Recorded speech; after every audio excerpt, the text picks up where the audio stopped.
¿Aló? Hola, sí. Buenos días, José. ¿Patricia?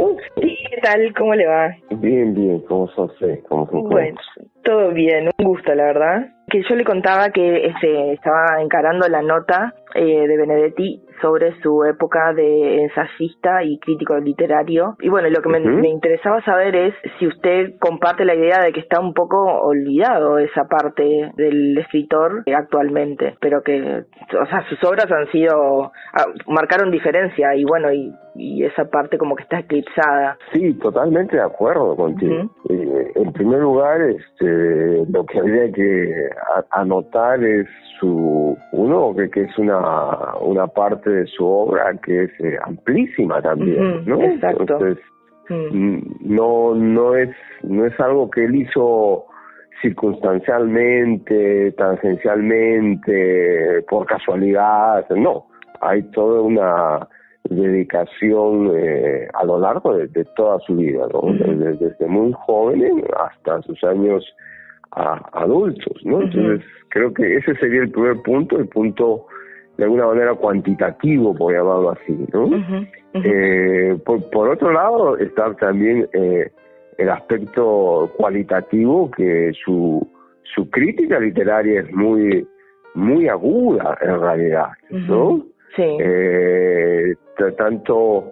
Tanto a nivel de la literatura uruguaya en particular, como a nivel de la literatura latinoamericana, ¿no? Porque trabajó, no sé, sus análisis sobre Borges, Vargas Llosa, Bryce Echenique, son tremendamente puntuales y agudos.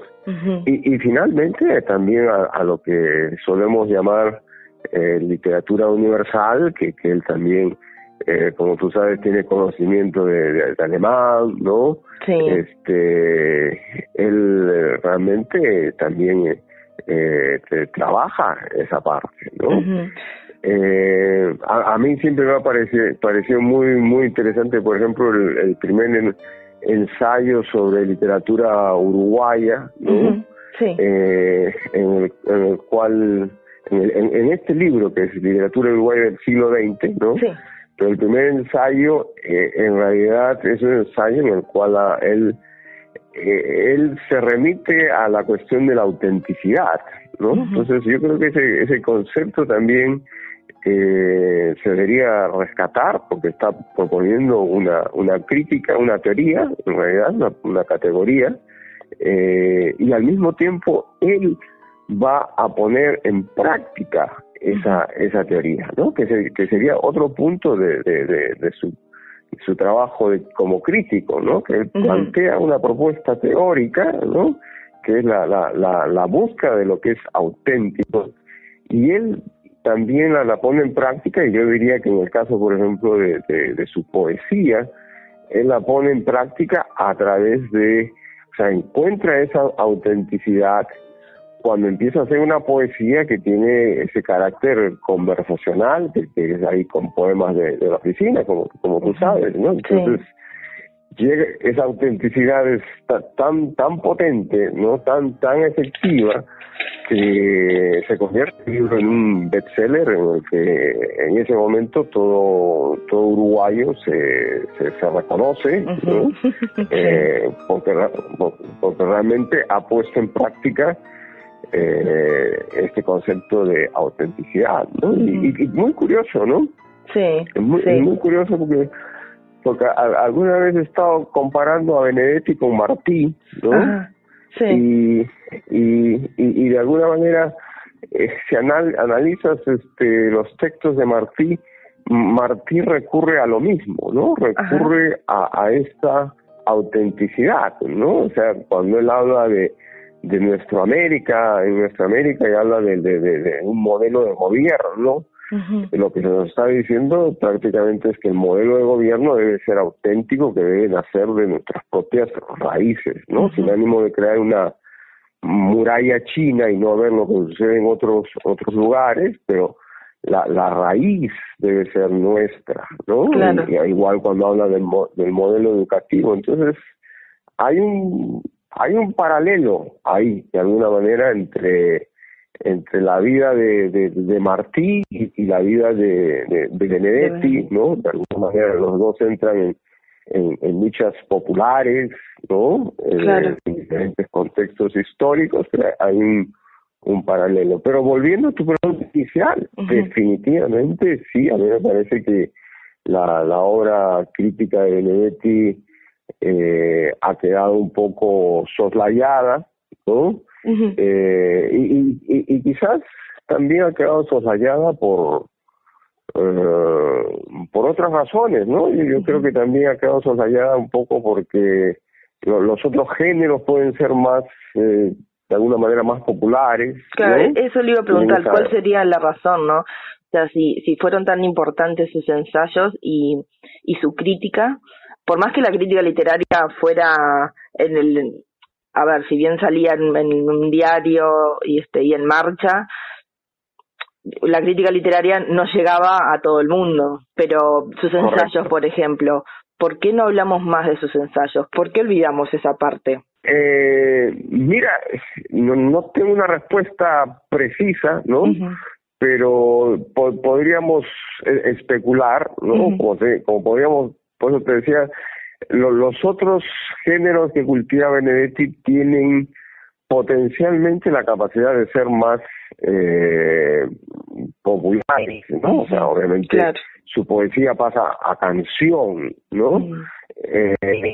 Su novela La Tregua pasa a película, pasa a teleserie, y eso también le da otro impulso, ¿no? Creo que el profesor Pablo Roca, por ejemplo, ha estudiado mucho de eso, en realidad, ¿no?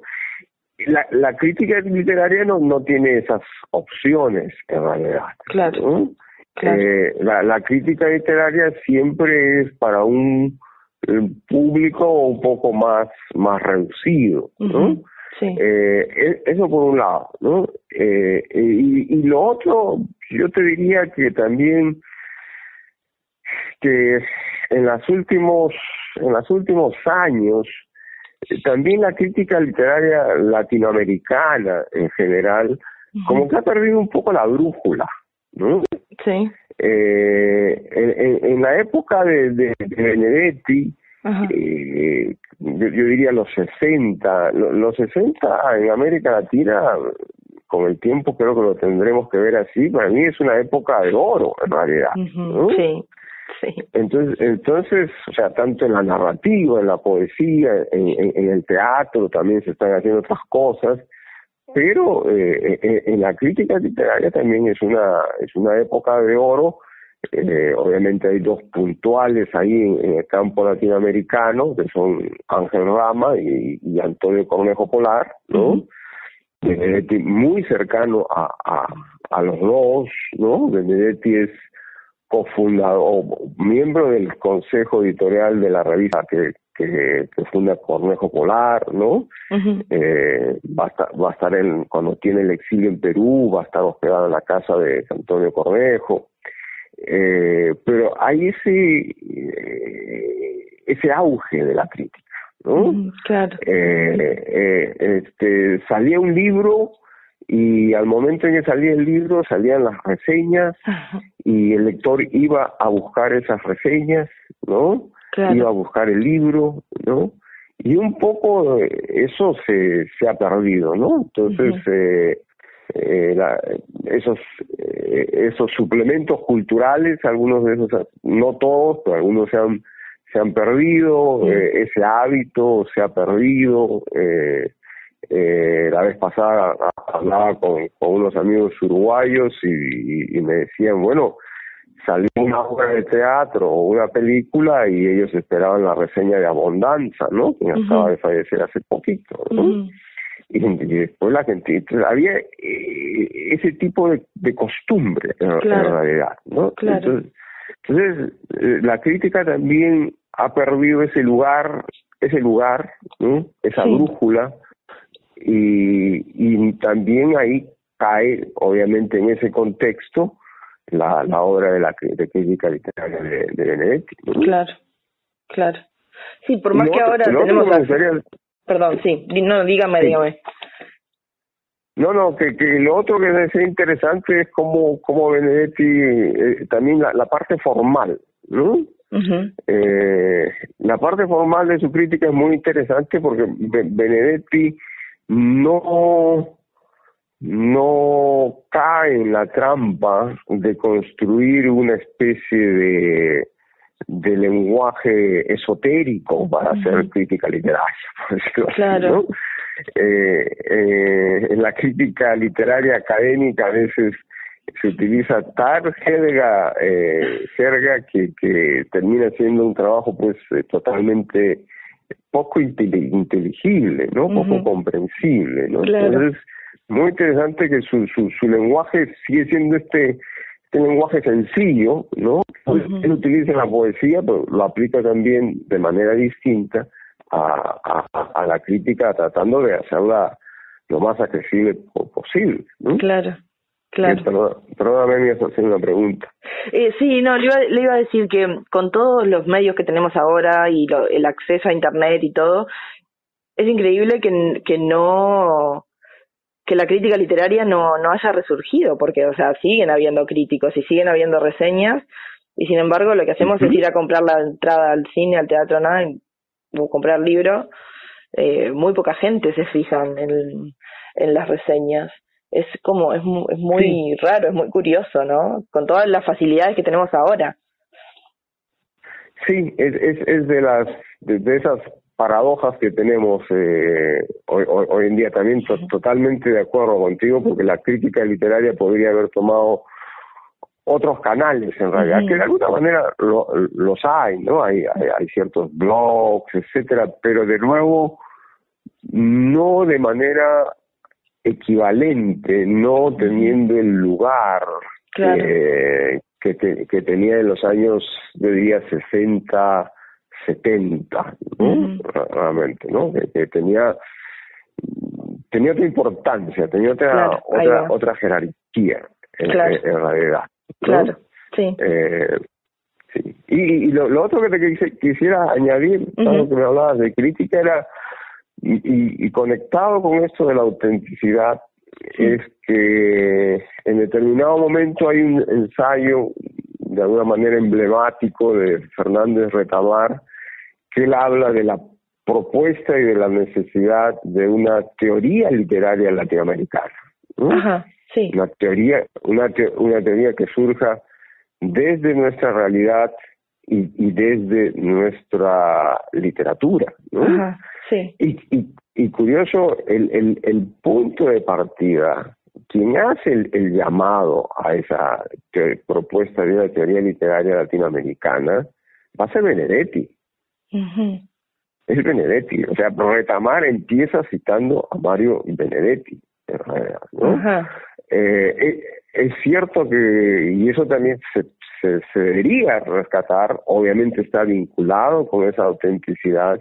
Obviamente Benedetti tampoco pone una muralla china y dice, bueno, no estudiemos estructuralismo, no estudiemos semiótica, no. Sí, eso hay que considerarlo, pero que venga el pensamiento de nosotros mismos, que nosotros mismos seamos capaces de producir ese pensamiento. Obviamente el proyecto como tal no llegó a cuajar, pero sí fue un estímulo para que nosotros reflexionáramos sobre nosotros mismos, ¿no?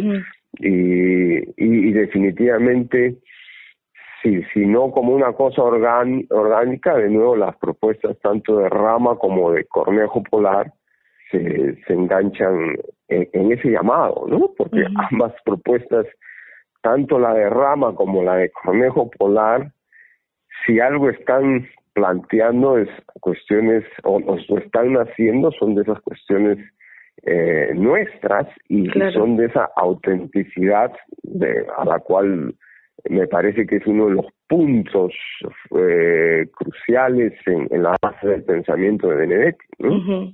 Sí. ¿Y por qué no llegó a cuajar? ¿Qué por el contexto vivido o por...? Mira, no llegó a cuajar porque no se armó una cosa orgánica en realidad, ¿no? Okay. Pero sí sí, de alguna manera lo que se realizaron fueron planteamientos que esconden debajo una propuestas teóricas que surgen de la realidad latinoamericana, ¿no? Como la propuesta de rama de transculturación y ciudad letrada, ¿no? O la propuesta de Cornejo de la heterogeneidad literaria, ¿no? Son propuestas que se complementan de alguna manera, ¿no? Yo creo que América Latina es las dos cosas, ¿no? Y de nuevo, eso se ha perdido, ¿no? Yo creo que, no sé, yo pertenezco a la generación posterior a ellos y creo que nosotros no llegamos ni a la mitad. Lo que pasa es que se me ocurre que son épocas distintas. Eran épocas distintas. Yo me he preguntado un montón de veces por qué en determinado tiempo en determinados años surge así como un grupo enorme de escritores, poetas, intelectuales, y después pasan décadas sin que, ni que le lleguemos a los talones, ¿no? Imagino que también es por el contexto histórico de que se vive en cada época. Sí, yo creo que puede ser el contexto y yo creo que la generación en sí fue también brillante, ¿no? O sea, el contexto los favoreció, ¿no? O sea, no se puede entender el éxito universal que tuvieron los narradores, por ejemplo, latinoamericanos, ¿no? Que son leídos no sé, yo me he encontrado a veces con gente de Irán o gente de Rusia y conocían a García Márquez, ¿no? Claro. Hoy en día eso, a pesar de que estamos más conectados, es casi inusual, ¿no? También ahí son de esas paradojas que decías tú, ¿no? Yo creo que, por ejemplo, el mundo editorial, por ejemplo, a pesar de que estamos en un momento más global, el mundo editorial también se ha vuelto más local, ¿no? Entonces, como que yo diría que lo que se publica en Uruguay, ¿no? Prácticamente no sale de Uruguay, ¿no? Exacto. Y lo que se publica en Perú no creo que esté llegando a Uruguay, ¿no? O sea, de repente es una cosa chiquita, ¿no? Y así sucesivamente, ¿no? Con las excepciones de ciertas editoriales que de alguna manera se empiezan a manejar en forma transnacional, ¿no? Claro. Pero incluso esas editoriales transnacionales, cuando se ubican en un país, sus ediciones son estrictamente de ese ámbito, de esas contradicciones que tenemos hoy en día. Bueno, José, no lo molesto más. Muchísimas gracias por este rato. Muchas gracias. Chao. De igual manera, hasta pronto.